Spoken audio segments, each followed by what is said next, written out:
Hey everybody, and welcome to another episode of Magic with Zuby. My name is Zuby, and if you're brand new to this show, the show is all about a little well-known card game called Magic the Gathering. So in today's episode, we've got something special for you. We have a Q&A panel that I was a part of at Commandfest Philly live, and it was with not only just me, but it was with Nat, aka Giraffe Nat, and then Shannibal, and a girl named Rhonda, aka Ron. And so I will preface ahead of time that the audio, I did my best to try to clean up the audio. It's not perfect. You're still going to hear a lot of background noise. You're also going to hear some other stuff as well too. I did my best to try to clean it up and amplify the people asking the questions, but you may not always hear them, and I do apologize for that. But we did our best to try to reiterate the question they asked us whenever someone did ask a question in the audience.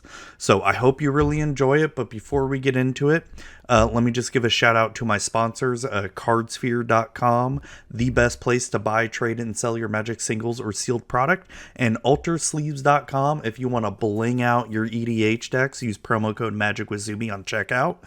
And, you know, those really help and support the show, and, you know, any little bit helps. And yeah, that should about do it. So here is that live Q&A panel. You want to put it, we're just going to video it instead of doing it live. Oh, shoot, okay. We'll start over real quick.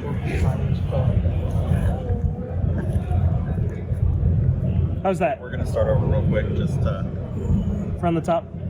yeah, that looks good. Is it running? Did you already start it? Yeah, I'm already recording. Hey everybody, welcome to Commandfest Day 3 of Philly. Take two. Take two. Take two. We did, this is our first take, not our second take. We are doing the third Q&A panel, and I have some amazing, lovely ladies with me. Let's go ahead and introduce ourselves real quick. We'll start with my left. Hello, for the first time. I'm a girl named Ron, everywhere that usernames exist. My link tree is probably the easiest, linktree / a girl named Ron. You can call me Ron. I've been playing Magic for just over a year. I started at Strixhaven. I learned how to play Commander on the Orzhov deck, swapping out Felisa instead of Brina as the Commander. I have a super affinity for white ever since. I just love white. It's my most played color. I'm on my 4th mono white build. I hate green, fun fact. My least favorite color and my least played color. Red is second least. I know, I'm wild. You got the red hair. I'm wild. Yeah, and I've been guest streaming since I actually didn't even know what Discord or Twitch was until January of this year. So I've been guest streaming since January, February, and I just started my own Twitch last month. I was a chronic guest streamer, and people started tagging me and like, who's your favorite content creator? Posts, and I'm like, I don't create content, and they're like, do it, and I'm like, fine, okay. So here I am. We're having a great time. Okay, this time I am paying attention.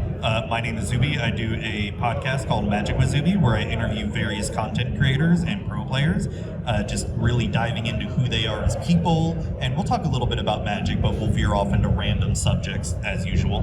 And then I also do another podcast called Magic for Normies with the amazing Pixie Kitten Plays, who is a Magic content creator, and we're now starting to get into some D&D content.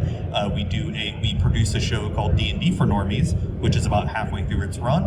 And then once that's over, I'm gonna start streaming EDH more, and that's about it for me. I'm Nat, Giraffe Nat, on all the socials and things, and Twitch, and I stream weekly EDH games, and I crack open some boxes of things, and yeah, occasionally I'll open random things too, like Pokemon, but I mean, this is Pokemon's cool. Yeah, Pokemon's cool. I like the card game. And yeah, that's me. Hello everyone, it's your girl Shannibal. I have a weekly stream called Wooberg and Fries, where we sling some EDH and we talk about food. Two things we all love to our dear heart. I've only been playing Magic since 2019, so I feel also pretty new to this whole card game, and we're on a wild ride and I've been having a fun time. Any questions? Now that we've all introduced yourselves? Yeah. Who has a question? Anybody? If you could add a card to the ban list and remove a card from the ban list, which card would you remove and why? I mean, I would probably unban Golos. He didn't deserve to get banned. We all love him. Maybe, I don't know. And what would I add? I mean, everyone says Soul Ring, so I'm just gonna go Soul Ring. She has to look up the ban. I'm looking up the I have ban to do the list. same thing. No, I texted We did that last somebody night. yesterday a card. Let me do that last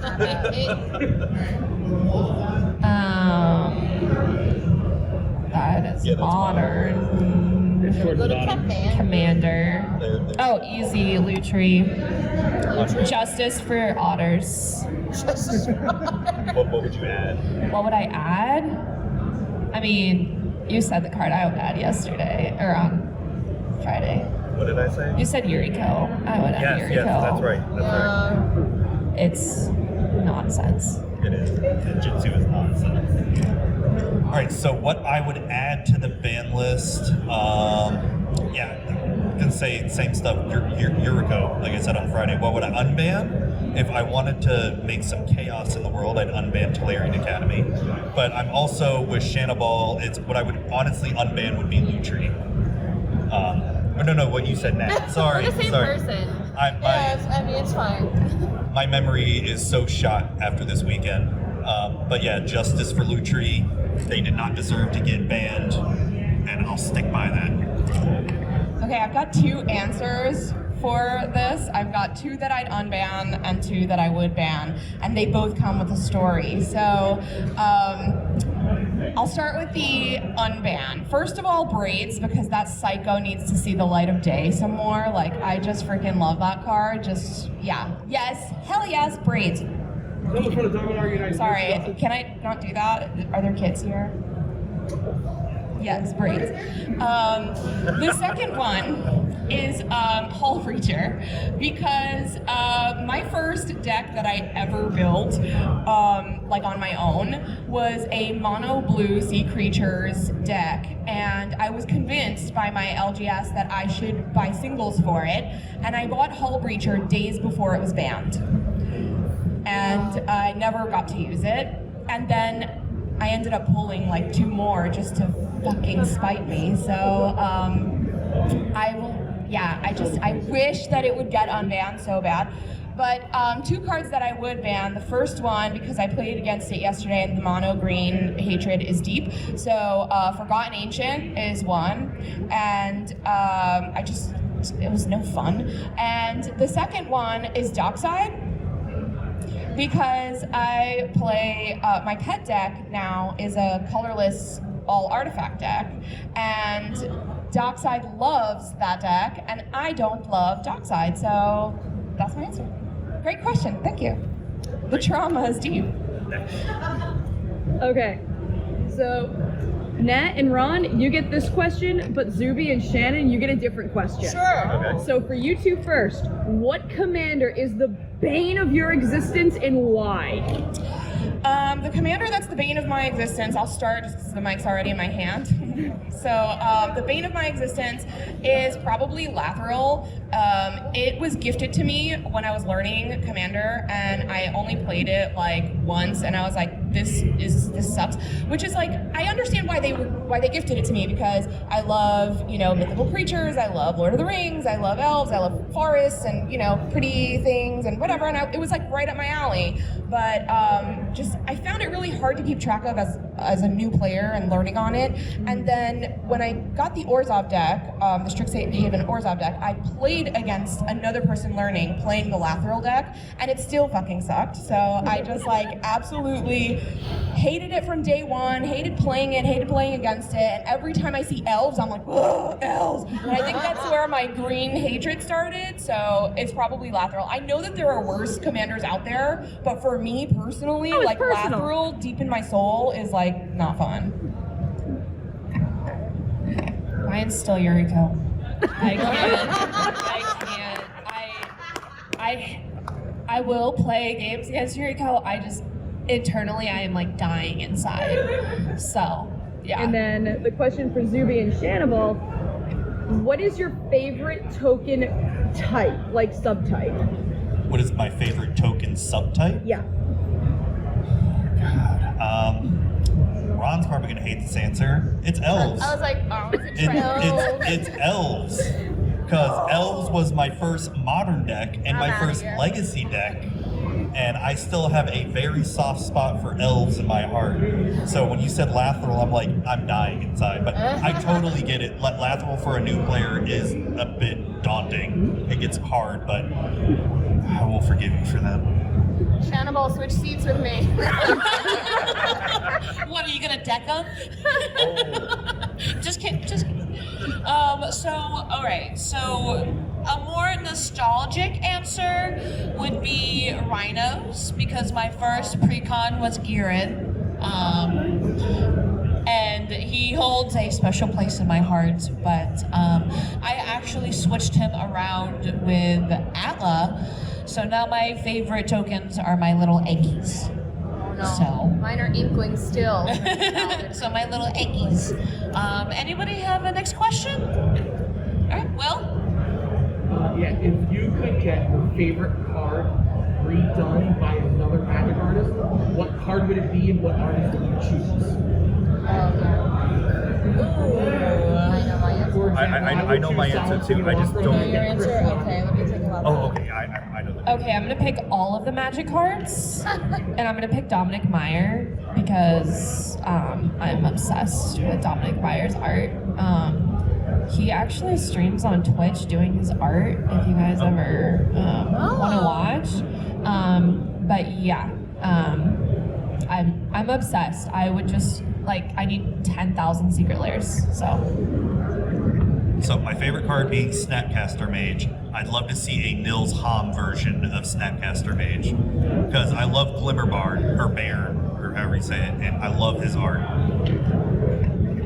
Okay, this is a hard question because I've been finding out more and more about Magic artists recently, and the artists that I tend to favor currently are the female artists like Magali, but I feel like she especially makes really good people. And the card that I would want redone is my pet deck Traxos. So since it's not a person, it's a cutie robot dino, I would pick RK Post because he makes my favorite products and he has the right amount of fantasy and creepy, which I feel would really lend itself to a Traxos card. So that would be my answer. So, I would definitely like to see Lutri done by Andrea Radek. She did the cat dino tokens and that one secret layer. So that would be cool to see because I just think that she adds a cutiness to certain creatures. And then I would like to see some more lands from Johannes Voss. He's my favorite Magic artist and he just adds so much color to his art. He did Prismari Command, Blood Artist, and then all the shrines from Kamigawa. So I would definitely love to see any art from him. So yeah. Next question. Okay. We've been talking a lot this weekend about pre-game conversations and turn zero rules and stuff. And at what point do you cross the border from a casual deck into too competitive for casual play?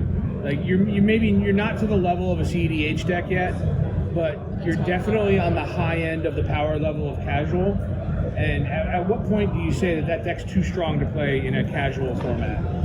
I would kind of draw the line as in, are you running multiple tutors?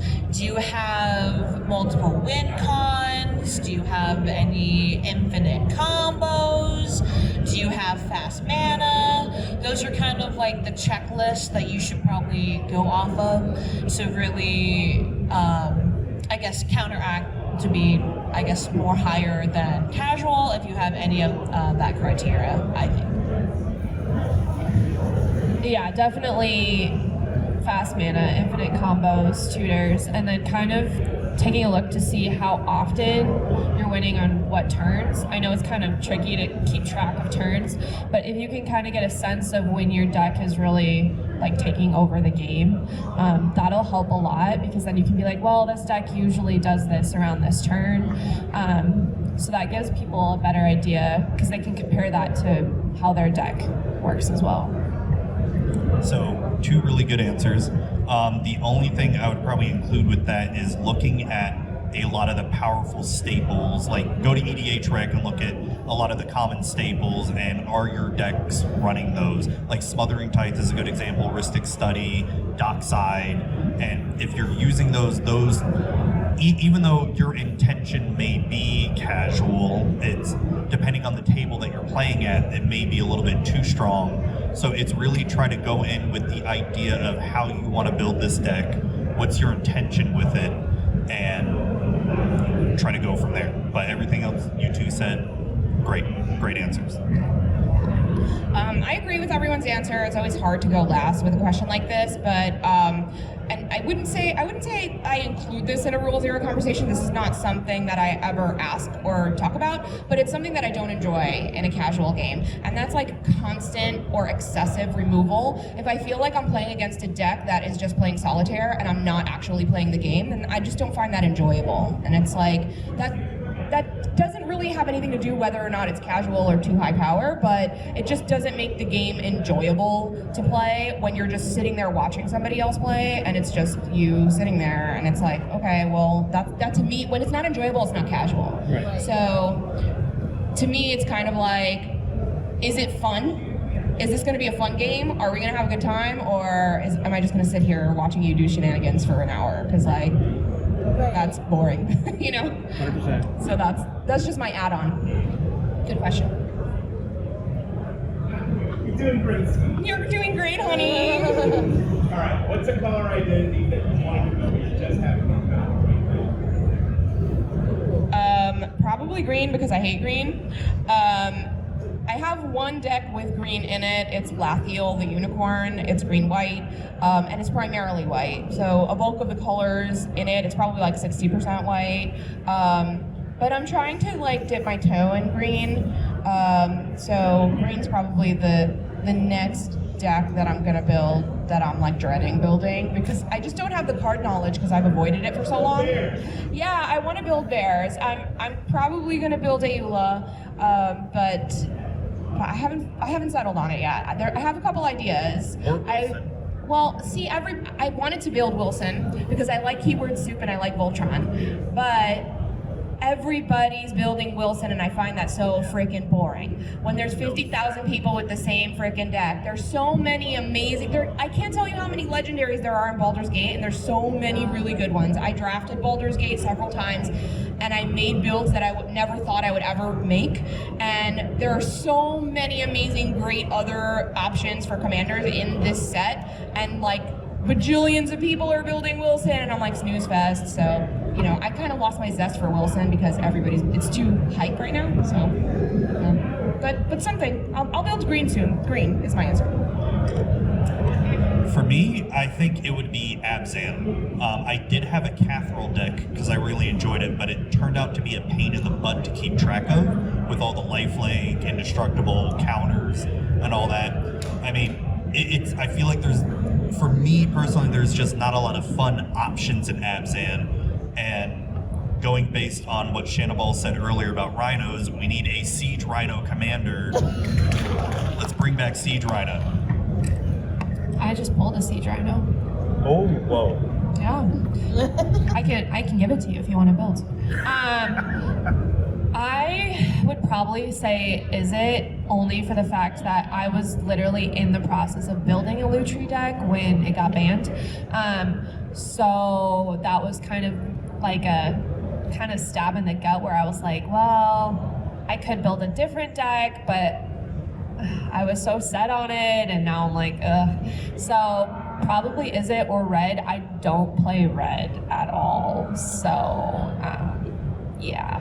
Yeah, you remind me of that girl in Pitch Perfect that's like, I ate my twin in the womb. I ate my twin in the womb. I just built it out. So the color that I haven't really consistently played with has been Izzet and Mono Black. Specifically, if I were to build a mono black deck, I would either do like Gorex or Face the Untouchable, because those are just play styles that I just because I just haven't really touched that play style of Magic at all. And like, so I played Will's deck, which is Zafai, and it's very big brain plays, and I don't play that way in Magic at all. I'm just like big stomp smash, you know. So it's definitely a different method of playing, and to I guess try to dip my toes into that, I would love to do eventually. Next question.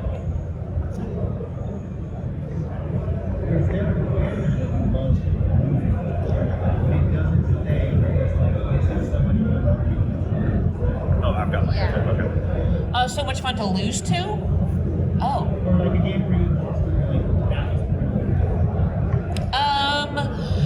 I enjoy losing to Bobby Christine. She makes the best deck. So, like, all her decks are powerhouses, and so I'm just like, you smash my face, thank you. You know. So kind about it. Yeah, she's so kind about it too. So I'm She's just so like, nice when she's stabbing you. right, exactly. So like, I love you. I love you. Yeah.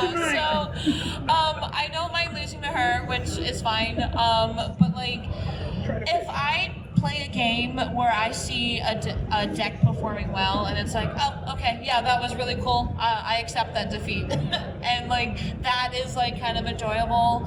I don't really know like a specific commander that's enjoyable losing, but I think like in a game altogether, it's like, oh, your deck did a really cool thing. Yeah, I'll lose to that.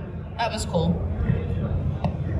I like losing to commander decks that I haven't played against before, because I feel like with Ron, well, Ron said that everybody's building almost the same decks every time a new set comes out. So it's really nice to play unique decks. Like, okay, so Ron, I gotta brag about Ron for a second. She has a Queen deck that I love playing against. It's Group Hug, but like, it wins through alt-win cons, which I think is like so cool. It's such a unique idea, so like props on that. But yeah, it gets boring losing to the same commanders all the time. So anytime I see something unique, I'm like, yes, kill me, yes, I love this.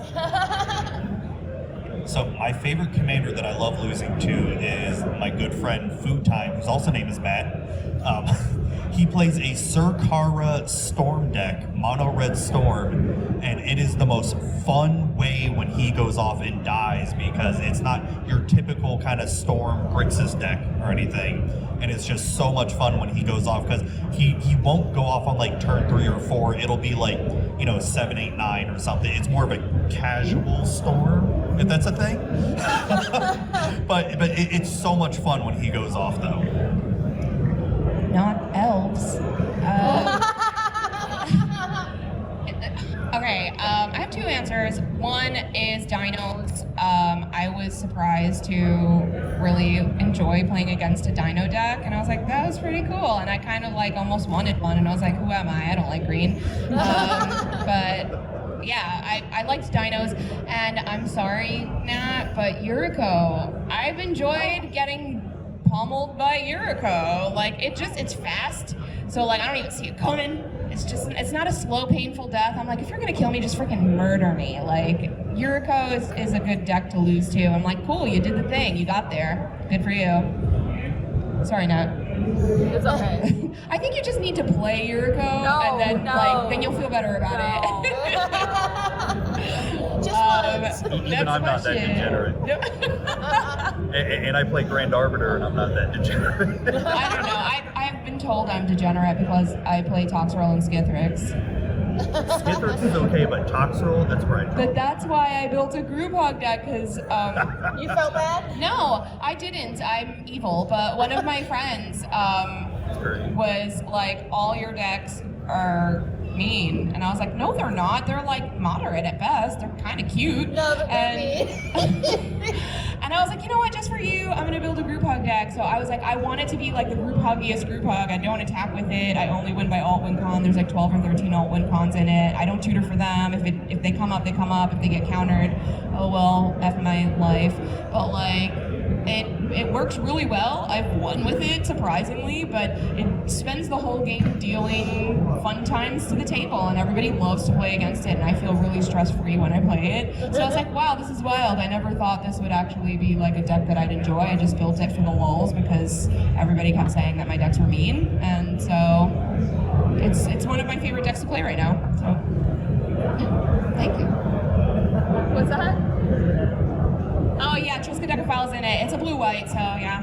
Every possible blue-white alt-win con is in there. Commandfest Philadelphia players, I have a special announcement for those of you that Special announcement?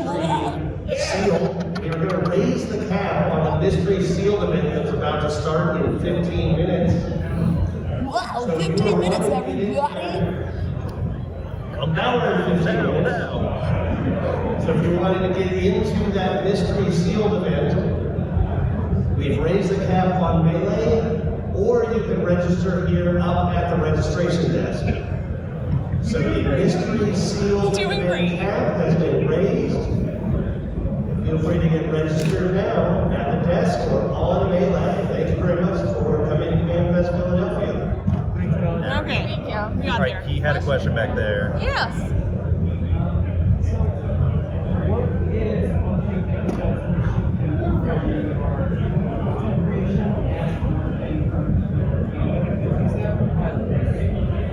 Okay, so what would we improve on in our content creation and in gameplay?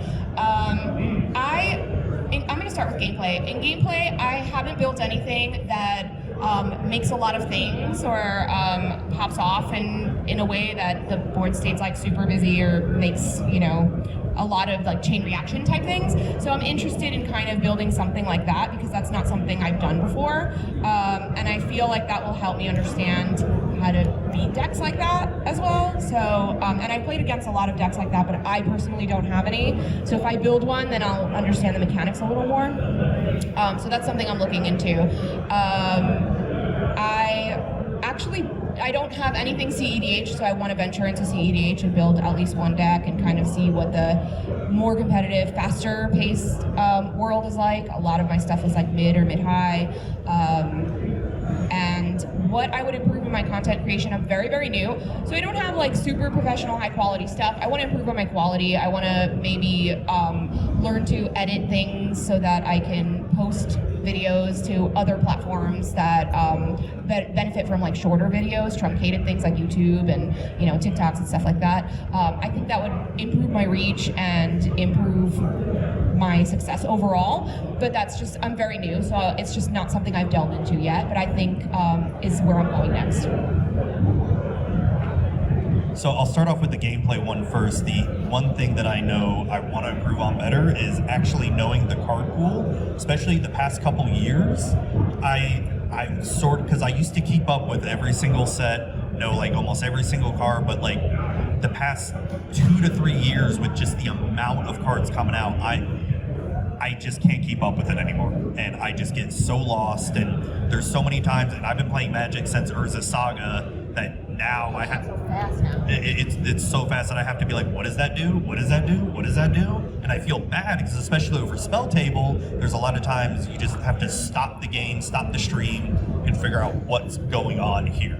As far as content goes, I've been doing my podcast for over 6 years. The one thing I wish I could improve upon it now would just be more time.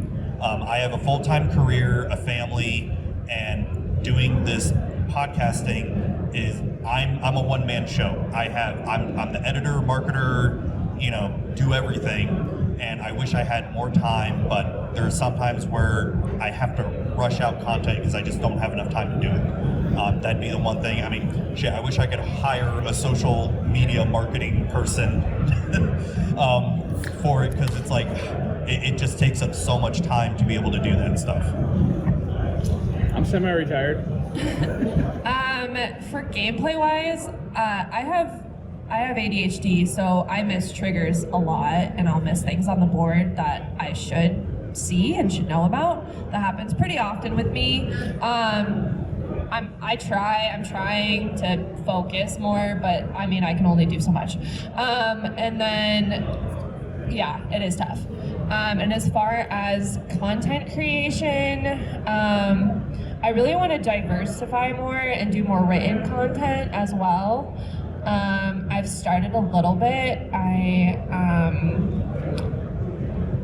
just want to try to find different avenues where I can be creative, because most of my content is around gameplay right now. So I feel like I have a lot of interesting things to say too. So diversifying my content, I think, is what I want to improve and work on. So for gameplay, I definitely just want to try different color combinations or different energies or play styles. That is not my typical muse, because I think overall I would just become a better Magic player. And then in content, I think I definitely also want to diversify. I want to dip more into TikTok and also YouTube. Because I only primarily stream on Twitch right now, so I would love to diversify, and also just having time and forcing myself to sit down and actually do the thing instead of just not. Anybody have a question? No. Anybody else? Yeah. You, sir?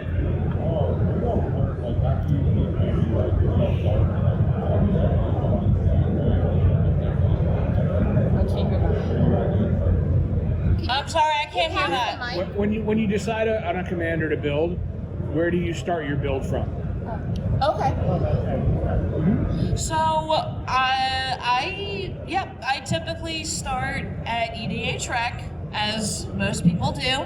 But then I also look at, well, is there any other synergies that can go with the commander, to try to mix it up, to not do what everyone else is doing that's based off EDH Rec. Or, I also try to find can this deck win with the commander not being there, and try to go into different avenues like that.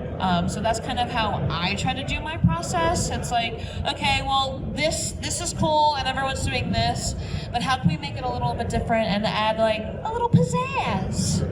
So that's what I do. Yeah, so I'll find a commander that I'm like, oh, I want to build this, and first I'll actually go through my bulk, see what I have, and see if there's any cool synergies that might work with the commander, because then I don't have to spend money on new cards. So might as well see what I have first and try to use that, and then go online and use those resources to figure out what other cards might work well. Because I honestly, if you start looking at cards, you might become inspired, and you might find hidden combos that you didn't know about before. I mean, it's easy to go on and see what people have already found, but it's also really cool to come up with things on your own and be like, oh, I found this really cool synergy combo that works in this deck that I built. So that's kind of how I do it. I'm very similar to Nat, where I have to find a commander that's going to interest me in what I want to do, and then I will look through my bulk and binders first to see if there's anything that pops out at me, and then usually I'll get probably about 70 to 80% of the deck built just from what I have, and then usually go online to see what other cards that I may not be missing. I may not go for the staples right away, but just some of the off-the-wall cards that you don't think about. That's usually my process. I've never built a commander that I've played against or have seen. I tend to build commanders that I have no input on, and I don't look at any lists while I'm building, because then it doesn't feel mine. I want it to feel like I built it, and this is like, it came from my brain, and this is the most me it could be without other influence. I actually have streamed a couple builds. I tend to start with a commander that I like or interests me in some way, and then I will I'll use Scryfall first. And well, first I'll add staples, whatever color identity it is, stuff that I know can definitely go in it, and I'll start adding things to Moxfield that are staples. Then I'll go to Scryfall and I'll search for keywords that I want the deck to do. So if I want, like right now I built Lulu and Far Traveler as the background. They're both end step things, so one doesn't trigger the other. It cares about something leaving the battlefield. That has to happen before the end step. So I added things like myriad. So I went to Scryfall and I searched myriad mono white and tried to build around that. Also, because things are leaving and re-entering, I cared about ETBs. So I looked for things that enter the battlefield and are mono white. Then I will add in whatever protection I need, whatever removal I might need. That's having a great time here. And then once I tend to have an overage, I'll have like a deck of like 150 cards, and then I'll edit down, and I will then search for, what the hell? Then I'll search for any possible combos that might work with what I already have without damaging the synergy that I've already built. And if there are combos that exist for it but don't flow with my synergy, I just won't put them in. And a lot of my decks don't have combos at all, because I care more that they flow well together and deal the damage they're supposed to naturally than by like, oh, here's a combo that I tutored for and I win. You know, I just I care more about that build in that way. And then I might have friends take a look at it, make because my friends have much more card knowledge than I do, I'll have other people lay eyes on it. What would you take out? What would you put in? Is there something better? And that's where I go. Any other questions? Any other questions? Shout it out. You know what? Screw you.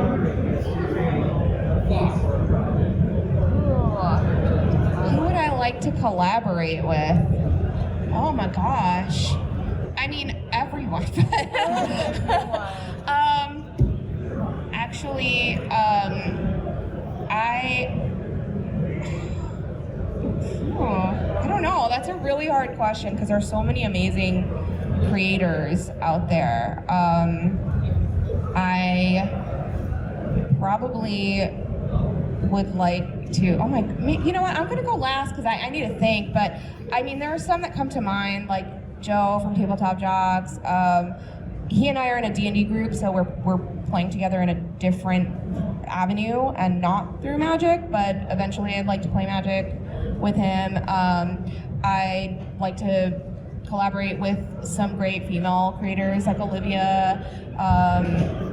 There's just so many, and it's hard to think of like a laundry list, because I'm like constantly talking to people and following people and watching friends, and everybody's streaming all the time, and I want to jam with everybody. So I don't know. It's a hard question for sure, but there's a couple people that I haven't gotten the chance to yet that are top of my list, of course.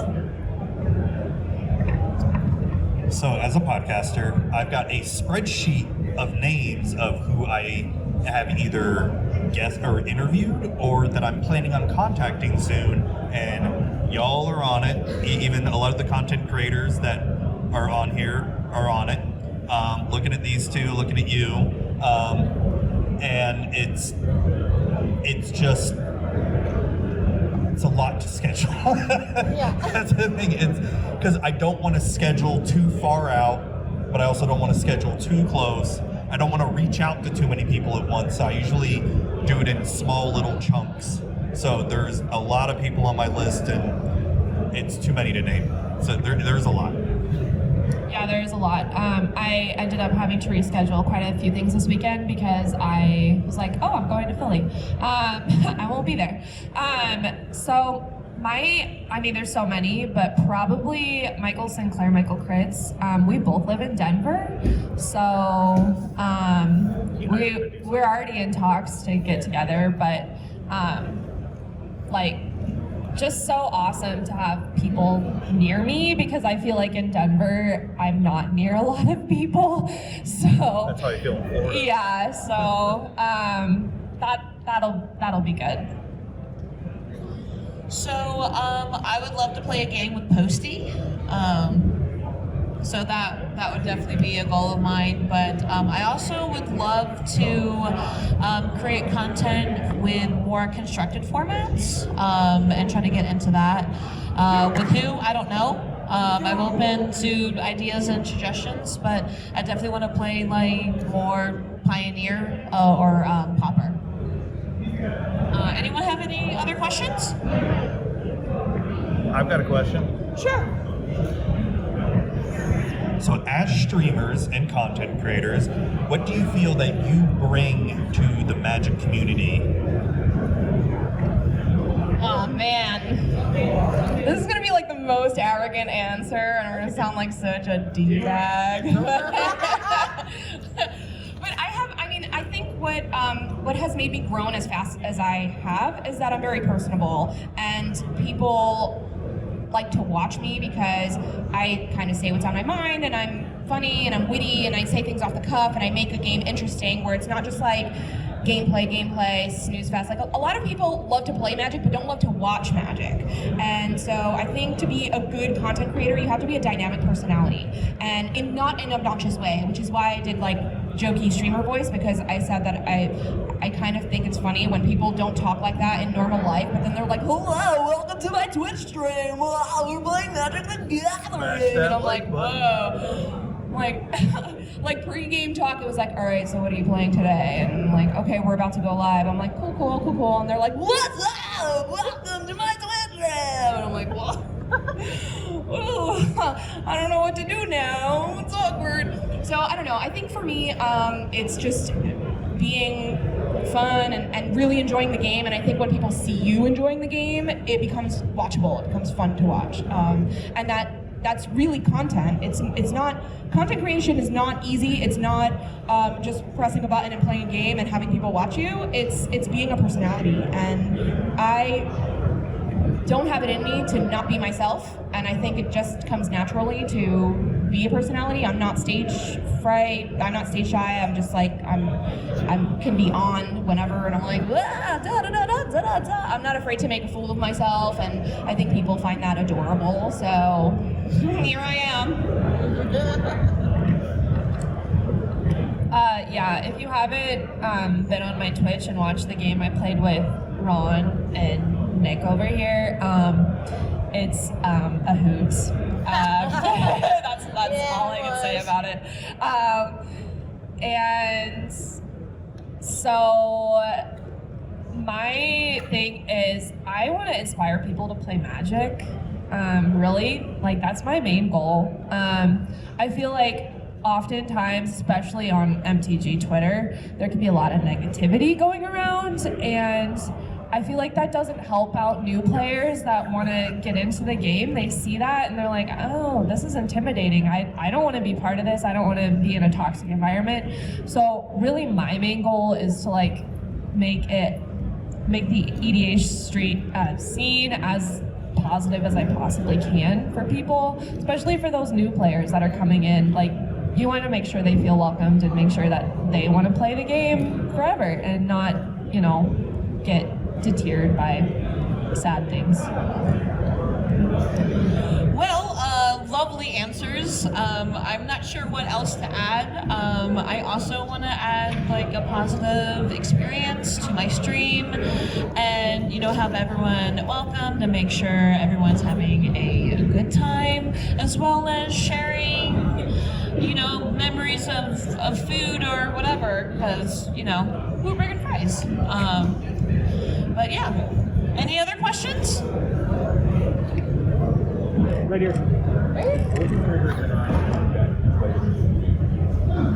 What was that? What's your interaction or deck you played against this week? Oh. Favorite interaction or deck I played with this week? I know my answer. That I'm gonna think about that. Yeah, I got it. Michael Jackson. Your Dragon's deck, because he's the one who pulled the Ampersand Tiamat. He wins Commandfest Philly. He wins the whole weekend.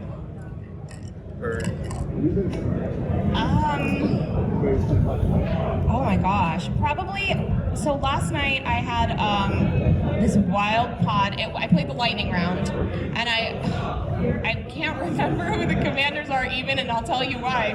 Because I said, you know what, I'm exhausted. It's the last game of the night. It was 8 p.m. lightning round. I was like, I'm gonna play my Queen deck, my group hug deck for the first time. I haven't played it this whole weekend, so I was like, I don't care if I win or lose. Like, I just want to have fun. I want to end the night on a positive note. And so I was like, this deck doesn't deal any damage. And literally all 3 other people that were randomly potted with me were like, neither does mine. So all of us kind of had like all win cons, and like nobody dealt damage, like nobody attacked. I think we finished the game at like 45 life each, and they were like, every single one of them was like, this was the most fun game I played this whole weekend. And I was like, big same. And that's what I love about like playing that deck and playing this game, is just that like sometimes you end up in these wild games. So couldn't even tell you who the commanders were at this point, but like it was the most fun game to like play for an hour straight where nobody did any attacking, and it was still fun. So I played a lot of fun games this weekend, so it's hard for me to remember. But I did really like Scruff's deck that I played against. Yeah, you. It was the partner deck. Yeah.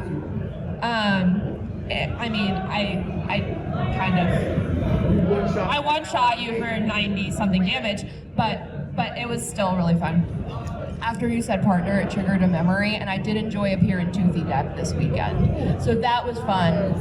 That triggered me. I was like, oh yeah, I like this, and I want to build it. But it's green. I know, it's got green, and that's why I haven't built it, because I was like, nah. And let me tell you why I wanted to build it, because I saw an altar artist make a Lilo and Stitch version of Peer and Toothy, and I was like, oh, this is the only reason I want to build this, honestly. But I actually played against it for the first time, and I really liked it, so I have those Lilo and Stitch altars. So I was playing the lightning round, and I don't know the name of the commanders, but it's that red lizard boy from Legends. What? Kedis. Yes. Kedis. And then the mono white one that allows you to equip it for free. Arden. Yeah. Oh, so like we were kind of going back and Look forth. at me knowing stuff. I'm sorry, I don't remember names. So he was playing those partners, and we were going back and forth because like I was swinging with my Aboon deck, and then he was smacking me, and like it was a good back and forth. And I'm just like, you know what? I will accept that 16 commander damage. I will die. And so like even though I got smacked in the face a little too hard, I thought it was really enjoyable because we were both going at it. So yeah. Any other questions? All right. Sorry, it's the podcaster interviewer in me. As we all know, we're not going to be doing content creation forever. What? Sorry, eventually we're all going to stop. What do you hope to take away, or that you hope your little legacy will be when you are finally done, however long that may be? Well, I'm an ageless vampire, so it's probably never gonna stop. Actually, I fell into this by accident. Some people are like, wake up one day and they're like, you know what? I think I could do this. I'm gonna be a content creator. And I just didn't do that. What happened was I started playing. I played at my LGS, that's where I learned, that's where I played. And then when the pandemic got worse in late December, I'm a school teacher full-time. So they told us after Christmas break we were going virtual for 2 weeks, and I was like, oh crap, the LGSs are going to close again. And I was like, I should figure out how to play online. So I figured out Discord. I'm older than I look, so that was really challenging. I fully old lady, like glasses at the tip of my nose, like, you know, what's this? Pressing buttons. So I figured out Discord, and I was like, what's that boop sound? Where's that coming from? Who's talking to me? I don't know. So yeah, I figured out Discord, I figured out Spell Table, I started becoming more active on Twitter, and then I just fell into happy accidents where I was personable, I talked to people made connections with me and ended up inviting me to guest on streams. I guested on so many streams so chronically that people thought I was a content creator, and I was like, I'm not, I just guest. And I just became sort of a personality, and people started following me and asked to see more of me. So I created my own Twitch last month, and here we are. So I just fell into it. I enjoy doing it. It doesn't feel like a job to me. And if it became a job, I would love that, because it doesn't feel like work, and it's enjoyable. It's a fun hobby that I just fell into by accident. But I'm glad I did, and I'm happy to be here. I'm grateful. I'm gonna be that grandma that's like streaming on Twitch that's like, let's play Magic! Hello, fellow kids. Let's go! No. If I leave any kind of a legacy, I guess, like I said earlier, I just want to inspire people to play Magic. So if someone comes up to me and they're like, hey, you inspired me to try this out and play it, like, that is enough. Like, I could be happy. Oh, I didn't answer that part. Oh, sorry. Sorry, it's me again. Hi. So the legacy part, I want to see more women, minorities, and marginalized genders playing Magic the Gathering. For a long time, it was white male dominated, which is, it's fine. That's just kind of the way the history has gone. But it's changing, and I think if you look at Twitter and the faces of people who are playing and active, but aren't getting recognition, there are a lot of female creators, there are a lot of POC, there are a lot of LGBT folks who are representing Magic in a very positive way and in new ways that aren't getting the representation that is well deserved. So if I leave a legacy, I hope to have featured and made efforts to give folks a platform that haven't had an opportunity. Oh, such great answers. I would also just love to leave a positive impact on the game. You know, I want everyone's goal is to have fun, have a good time, and we definitely should also use our platform for any charity events that we support of. I definitely want to implement more charity streams in the future. Last weekend I did Wooburg and Pride, where I raised funds for the Aikens Meta Project. That was on. It was a lot of fun. Scruffy also helped me co-host it, and we happened to raise $300.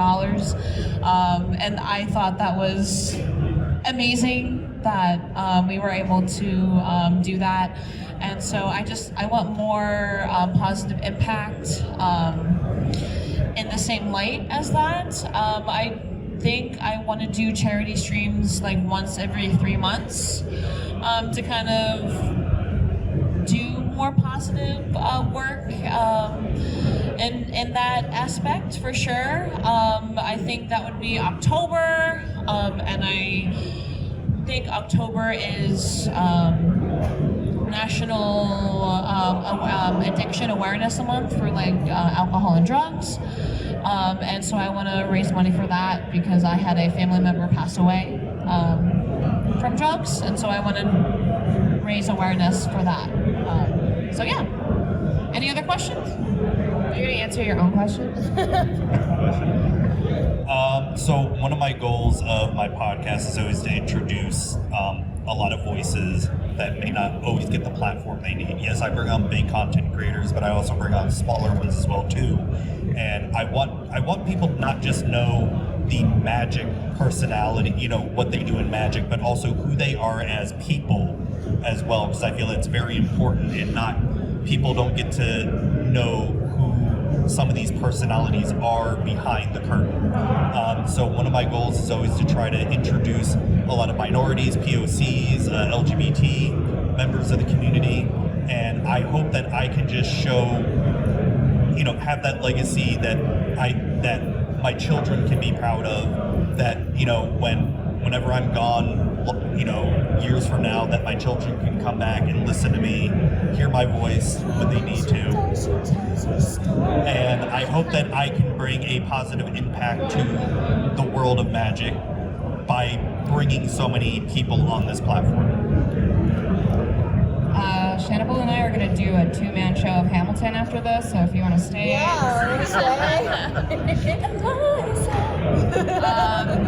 Questions? We're just about winding down, folks, so get those questions in while you can.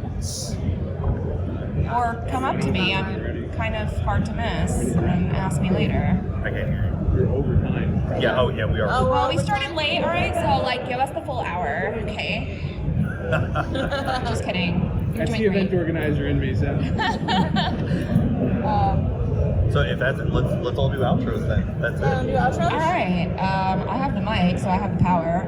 It's just going to be me now forever. Hope your butts aren't hurting yet. Just kidding. I'm a girl named Ron. I can be found on all socials under that username, a girl named Ron. I have a link tree to all my links. It's linktree / a girl named Ron. Wow. I love talking and communicating with folks. I am very active and very communicative. I always respond. So I try to check every single post. I know it's overwhelming sometimes, but I don't get that many yet. So I'm still really, really responsive and active, and I love talking to folks through all my platforms, and I'm very active in my streams. I talk to chat all the time. So I'd love to see you there. Come visit. This is Zuby. Do a podcast called Magic with Zuby and another podcast with Pixie Kitten Plays, Magic for Normies, and produce a D&D show called D&D for Normies. And you can find all my links under magicwithzuby.com. That's magicwithzuby.com. Thank you all for the invite, and great meeting you all here this weekend. And thank you again, Cardtitan, for the invite, wherever Cardtitan may be. Yes, thank you. Cardtitan. I'm Nat, Giraffenat on all the things. You should go follow me on Twitter. I'm doing a giveaway soon because I just hit 5K. So you should follow me if you want to get in on that. And I am also on Twitch. So yeah, come find me, follow me. Hello everyone, it's your girl Shannibal. You can find me anywhere on the internet, either Shannibal _ or Shannibal with 3 underscores, but we all know I'm the real one. And I have a Twitch stream called Wooberg and Fries, where we sling some EDH, and I also have a D&D podcast called Magic the Dungeoning, where we're all planeswalkers in D&D. It's a lot of fun. But thank you all for coming, and I hope everyone has a lovely time at the last day here at Commandfest Philly.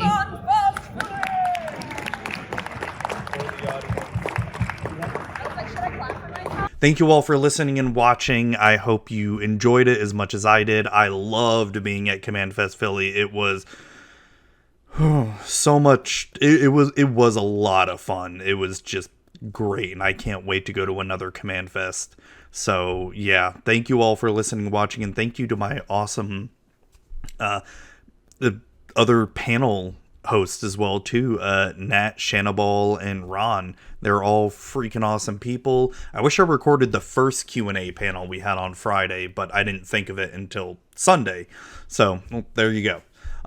Thank you again for listening and watching. You all are awesome, and I appreciate each and every one of you.